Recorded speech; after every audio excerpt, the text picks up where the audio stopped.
Salut, c'est Florian, bienvenue dans cette nouvelle vidéo. Dans cette vidéo, je vais te faire le bilan mensuel de mes investissements sur la plateforme Brix, la plateforme de financement participatif immobilier.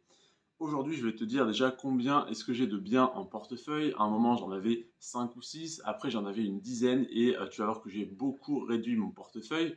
La quantité de Brix également que j'ai pour chaque bien, à savoir qu'une Brix vaut 10 euros.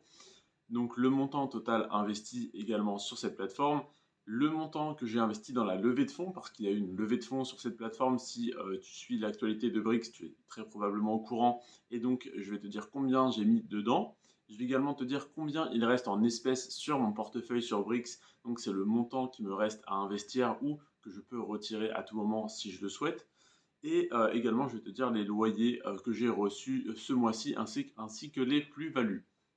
Donc là, c'est le bilan du mois de novembre sur le mois précédent, donc sur le mois d'octobre 2022. Mais actuellement, donc là, je te tourne cette vidéo le 13 novembre. Mon portefeuille Brix n'a absolument pas changé depuis ce moment-là. Donc c'est toujours à jour. Voilà, donc le nombre de biens que j'ai en portefeuille, eh bien, je n'en ai plus que deux. Je n'ai plus que l'immeuble Général Strolls et l'immeuble Long Buisson. Donc Général Strolls qui est le premier que j'ai acheté. Et l'immeuble Long Buisson, c'est un immeuble, donc des parts d'immeubles que j'ai racheté le mois dernier. Donc voilà, donc la quantité de briques que j'ai pour chaque bien. Pour l'immeuble Général Stroll, j'en ai toujours 10, donc 10 briques de 10 euros, donc 100 euros investis sur cet immeuble. Et pour l'immeuble Long Buisson, j'ai également 10 briques, soit 100 euros investis sur celui-ci également. Ça me fait un montant total investi de 200 euros. À savoir qu'avant, j'avais une dizaine d'immeubles sur lesquels j'avais mis chacun entre 10, 20 et du coup 100 euros pour l'immeuble Général Strolls. Et donc, j'ai drastiquement réduit à deux immeubles pour vraiment me concentrer sur les plus rentables qu'il y avait de disponibles dans mon portefeuille et sur la plateforme. Donc au total, montant investi 200 euros, plus 60 euros investis dans la levée de fonds, à savoir qu'à la base j'avais mis 100 euros dans la levée de fonds, mais au final ils ont fait une levée plus petite que ceux qui les avaient prévus à la base. Donc finalement ils m'ont remboursé 40% de mon investissement, soit 40 euros, et donc il reste toujours 60 euros investis dans cette levée de fonds. Le montant qui me reste à investir, c'est donc 43,49 €. Donc pourquoi 43,49 €? Tout simplement parce qu'il y avait 40 euros dans la levée de fonds qui m'ont été renvoyés sur le portefeuille, comme je te l'ai dit juste avant. Et les 3,49 € de plus, c'est tout simplement les loyers reçus ainsi que les plus-values que j'ai réalisées en revendant des briques. Donc ce mois-ci, par exemple, j'ai reçu 49 centimes de loyer et la valorisation totale de mon portefeuille s'élève donc à 303,49 € sur les 300 euros que j'avais déposés. Ça me fait donc une plus-value de 3,49 € pour l'instant. Alors oui, je te l'accorde, 3,49 €, c'est très peu, ça n'est pas une grosse rentabilité. C'est d'ailleurs pour ça que peu à peu, je revends des briques et que je pense sortir de cette plateforme. Je ne compte plus investir dessus sur le long terme. Donc là, j'attends de voir si les prix des briques stagnent, remontent ou baissent. Et dans tous les cas, je vais finir par les vendre et par récupérer mon argent.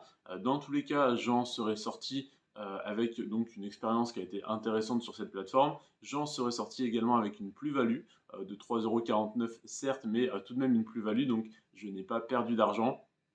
Et si on pouvait perdre de l'argent dessus, en tout cas si c'était souvent le cas, je ne te l'aurais pas recommandé dans tous les cas cette plateforme. Si je te l'ai recommandé, c'est qu'elle est relativement safe, qu'elle peut être intéressante pour certaines personnes, qu'elle peut correspondre à certains profils d'investisseurs.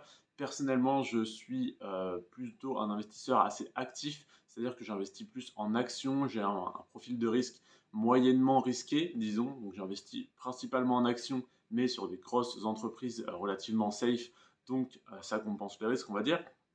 Mais voilà, je veux quand même une performance assez importante sur mon portefeuille. Et ce que promet cette plateforme, c'est pour la plupart des immeubles à peu près 5% de rendement donc, sur ton portefeuille, de rendement sur ton capital investi, plus 5% d'augmentation de la valorisation de l'immeuble. Donc 10% par an. 10% par an, c'est pas mal, mais c'est pas aussi intéressant qu'une action, qu'une entreprise cotée en bourse, parce que l'entreprise se développe. Là, c'est simplement de détenir de l'immobilier avec donc tes capitaux propres.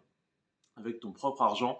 Et désormais, si je réinvestis en immobilier, et je dis si je réinvestis, je ne parle pas de Brix, mais parce que j'ai déjà un appartement que je détiens et que j'ai payé cash, en tout cas j'en détiens 40% avec mon associé, et donc j'ai payé cash et je pense que c'était une bonne chose au moment où je l'ai fait, mais je pense qu'il y a de meilleures manières d'utiliser le cash, l'argent qu'on a en liquide, et si je devais réinvestir en immobilier, ça serait dans tous les cas à crédit, que ça soit donc sur Brix ou sur de l'immobilier physique.